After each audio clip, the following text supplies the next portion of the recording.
ভালো হবে, বানিয়ে খেয়ে নিন, দেরি করবেন। একটি সুন্দর ও তুলতুলে কেক বানাতে আজ আমরা প্রথমে ডিম নিব। প্রথমে আমরা কেক বানানোর জন্য 4টি ডিম নিব।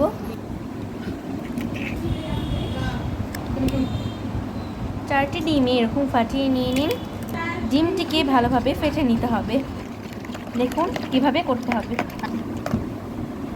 ভালোভাবে ডিমটিকে ফেটে নিন। দেখুন কিভাবে করতে হবে।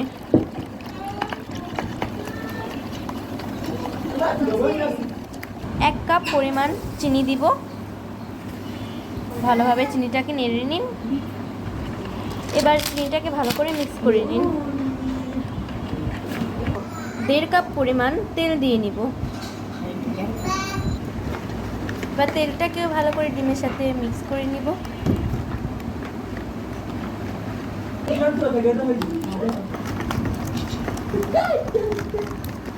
2 চিমটি পরিমাণ লবণ দিয়ে নিব। লবণটি ডিমের সাথে মিক্স করে নিব। ভালো করে মিশিয়ে নিন।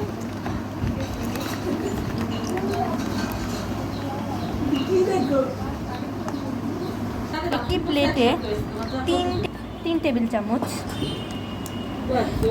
1.5 কাপ আটা নিয়ে নিব। এবার 1 চামচ বেকিং পাউডার নিয়ে নিব।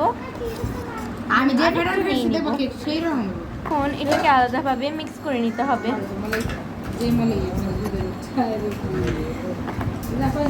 ভালো করে মিক্স করে নিন।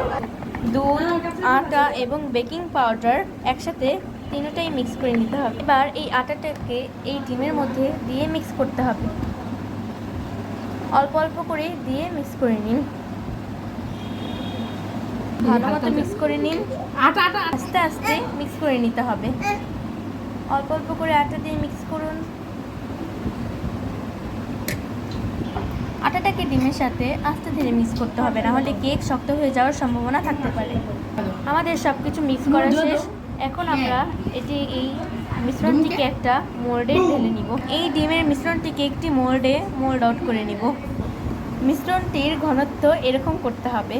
কেক সফট করার জন্য কেকের ঘনত্ব এরকমটা রাখতে হবে, তাহলে কেক খুবই সফট হবে। আর একটু দেখে নিন মিশ্রণটিকে কীরকম করতে হবে।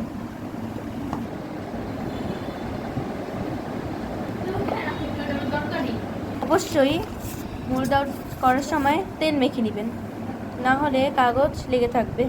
আমরা এখন এই মিশ্রণটিকে মোল্ড আউট করে নিচ্ছি। গো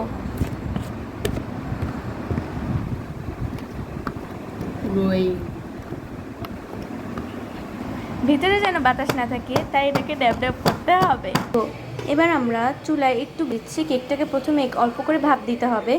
দেখুন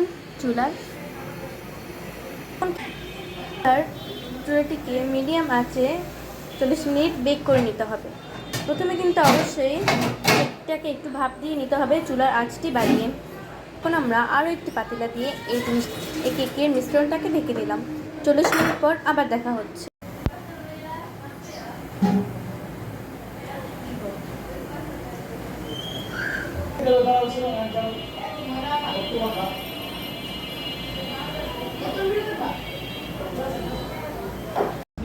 মিনিট পর এই যে দেখুন আমাদের সফট এবং তুলতুলে একটি কেক রেডি হয়ে গেছে। আপনাদের দেখাচ্ছি। তো দেখুন কত সফট এবং তুলতুলে একটি খুবই ভালো একটি সফট কেক তৈরি হয়েছে।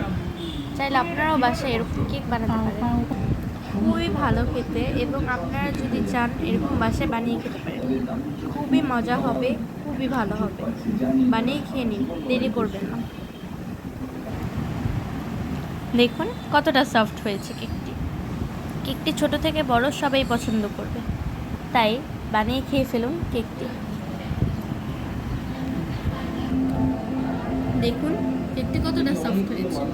ছোট থেকে বড় এই কেকটি সবাই পছন্দ করবে। খেয়ে নিন এখনই বানিয়ে বাসায়, খুবই সহজ পদ্ধতিতে।